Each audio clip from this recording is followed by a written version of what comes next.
हरे कृष्ण कृष्णा. प्रेक्षक हो, आपले गीता जीवनीमध्ये स्वागत आहे. भगवद्गीता जशी आहे तशी, अध्याय 4, श्लोक क्रमांक 31. नायं लोकोच यज्ञस्य कुतो न कुरु सत्तमा. भाषांतर. हे कुरुश्रेष्ठा, यज्ञ केल्याविना मनुष्य या लोकामध्ये किंवा या जीवनामध्ये कधीच सुखप्राप्ती करू शकत नाही, तर पुढील जीवनाबद्दल काय सांगावे. तर प्रेक्षक हो, भगवंतांनी आत्तापर्यंत आपल्याला सर्व यज्ञ प्रकार सांगितले आणि त्यातून आपण हेच शिकलो की भगवंतांच्या प्रसन्नतेसाठी कार्य करणे म्हणजेच यज्ञ करणे होय. म्हणून या श्लोकामध्ये ते सांगतात की जे यज्ञ करीत नाहीत म्हणजे भगवंतांच्या प्रसन्नतेसाठी कार्य करीत नाहीत, त्यांना या जीवनातही सुख मिळत नाही. मग पुढील जीवनात तरी कसे मिळेल.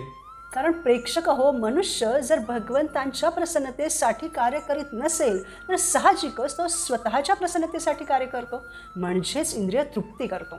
उदाहरणार्थ, त्याच्या इंद्रियांनी जसे डोळ्यांनी भगवत दर्शन घेण्याऐवजी त्याला वाटेल ते तो पाहतो, मुखाने भगवत नाम घेण्याऐवजी प्रजल्प करतो, भगवत प्रसाद ग्रहण करण्याऐवजी जे खायला नाही पाहिजे ते खातो इत्यादी. म्हणजेच तो पाप करतो. कारण अशा इंद्रियतृप्तीच्या अनेक कार्यांनी तो कर्मबंधनात अडकत असतो आणि ते फेडण्यासाठी त्याला पुन्हा पुन्हा जन्म मृत्यू जरा व्याधींना सामोरं जावं लागतं. त्यामुळे आत्म्याला क्लेश भोगावे लागतात. अशा प्रकारे त्याच्याकडून आत्म्याप्रती पापच घडतं आणि हे पाप अज्ञानामुळे घडतं. प्रेक्षक हो, आत्म्याचे ज्ञान नसणं, आत्म्याचा श्रीकृष्णांशी काय संबंध आहे हे माहीत नसणं, कृष्णप्रेम कसं प्राप्त करायचं हे माहीत नसणं, कृष्णप्रेमाची अभिलाषा नसणं हे अज्ञान आहे आणि यामुळेच मनुष्य पाप करतो. अज्ञानामुळे मनुष्य त्याचं वास्तविक स्वरूप म्हणजे जीवेर स्वरूप है कृष्णेर नित्यदास हेच विसरतो. आपण हे शरीर नाही तर आत्मा आहोत हेही विसरतो आणि स्वतःलाच भोगता मानून या भौतिक बंधनात अडकतो. कारण भौतिक जगातील अस्तित्व म्हणजे आपल्या पापमय जीवनाच्या कर्मफलांचा परिणाम आहे. म्हणून मी पापी नाही असं आपण म्हणू शकत नाही. भक्त असं म्हणत नाहीत, तर पापमय अवस्थेतून मुक्त होऊन भगवंतांचं प्रेम प्राप्त करण्यासाठी ज्ञान घेऊन ते भगवत सेवेमध्ये मग्न असतात, ज्याने अज्ञानपूर्ण जीवन समाप्त होतं. प्रेक्षक हो, भक्त असं कोणतंही कार्य करीत नाहीत की ज्याने ते कर्मबंधनात अडकतील. कारण ते स्वतःबद्दल विचार करत नाही, तर ते इतरांच्या आध्यात्मिक कल्याणाबद्दल, भगवंतांना प्रसन्न करण्याबद्दल विचार करून कार्य करतात. उदाहरणार्थ, ते जे काही वापरतात ते अगोदर भगवंतांना अर्पण करून मग प्रसादाच्या रूपात स्वीकारतात आणि म्हणून ते कर्मबंधनात अडकत नाहीत. अशा ज्ञानानेच यज्ञ केला जातो. जो मनुष्य अज्ञानी आहे तो चुकतो, म्हणून तर त्याला अज्ञानी म्हटलं जातं. जर योग्य गोष्टी करणं हे यज्ञ आहे, पुण्य आहे, तर अयोग्य गोष्ट करणं म्हणजे पाप आहे. आज संपूर्ण संसार पापमयच जीवन जगत आहे, पण पाप केल्याने पुढे जाऊन दुःख मिळतं. ते तर मिळणारच आहे, पण या जीवनातही पाप केल्याने आपली संसाराप्रतीची आसक्ती वाढते. परंतु परिस्थिती तर बदलते ना.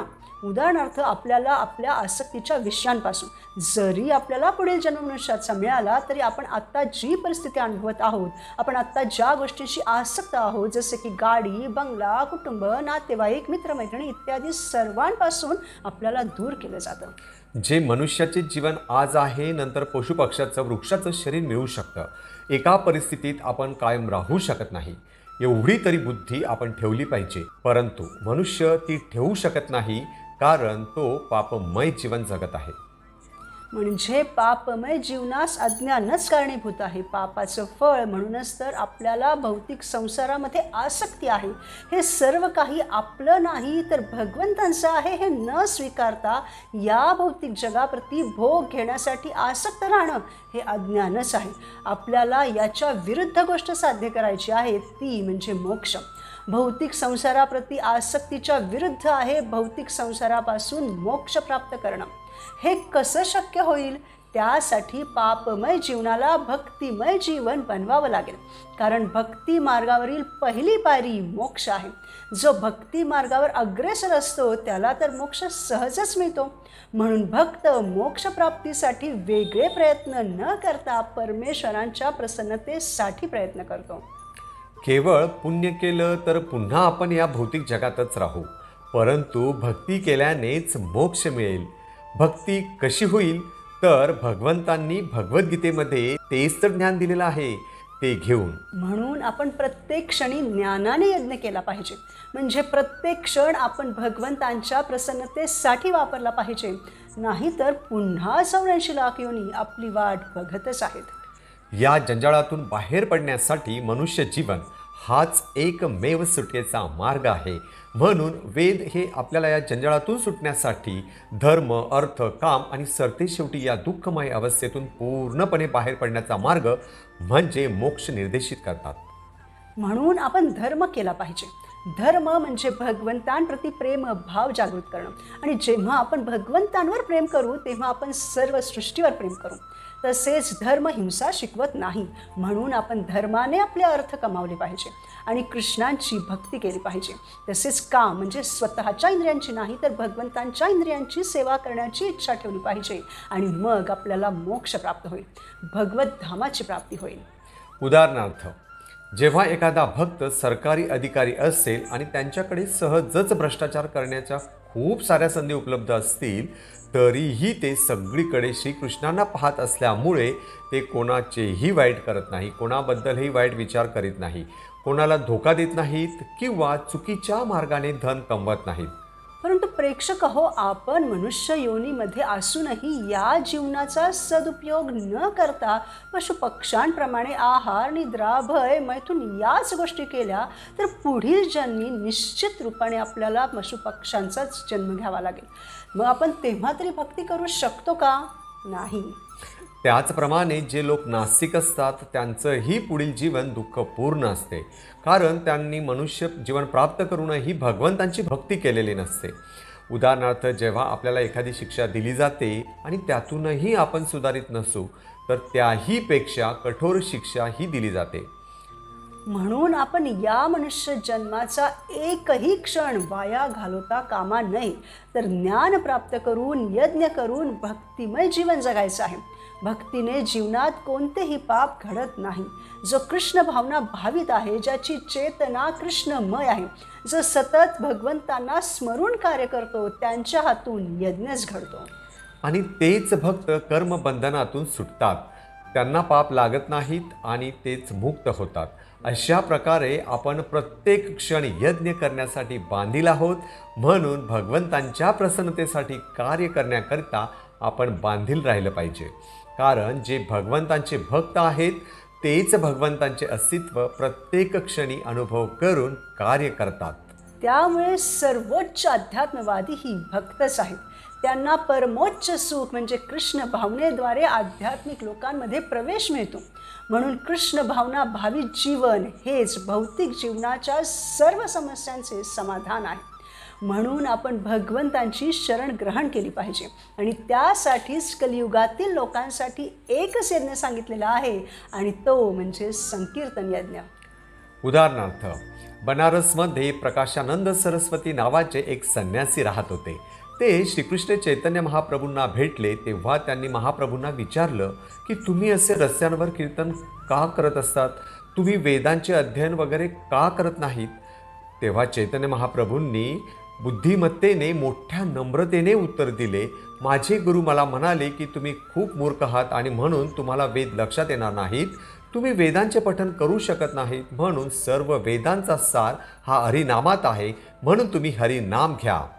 प्रकाशानंद सरस्वतींना मोठे आश्चर्य वाटले की जे केवळ 16 वर्षांचे असताना एखाद्या विश्वविजेत्या पंडिताला संस्कृत व्याकरणामध्ये हरवू शकतात, ते महाप्रभू स्वतःला महामूर्ख का म्हणत आहेत. याचे कारण ते जेव्हा महाप्रभूंना विचारतात तेव्हा महाप्रभू प्रकाशानंद सरस्वतींना प्रचार करतात आणि मग ते महाप्रभूंचे शिष्य बनतात. प्रेक्षक हो, आपण बघतो की कलियुगातील लोकांजवळ वेळ नाही, आयुर्मर्यादा कमी होत आहे. तर मग वेदाध्ययनासाठी वेळ आहे कुठे?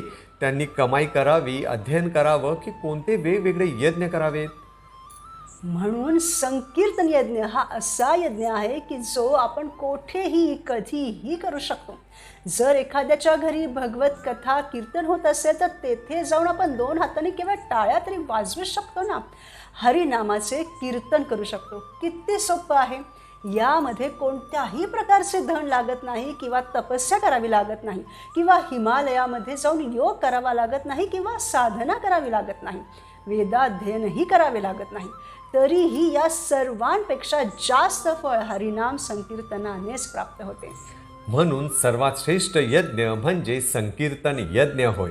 संकीर्तन म्हणजे भक्तांच्या संघामध्ये कृष्ण नामाचे कीर्तन करणे. हरे कृष्णा हरे कृष्णा कृष्ण कृष्णा हरे हरे, हरे राम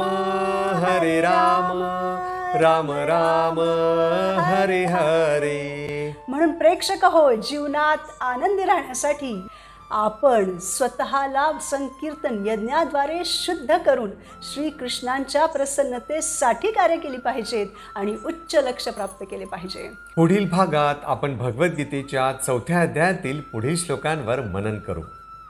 संकीर्तन यज्ञाद्वारे या आणि पुढील जीवनातही सुखी होऊयात. कृष्ण भावनेद्वारे आध्यात्मिक लोकामध्ये प्रवेश मिळवूयात.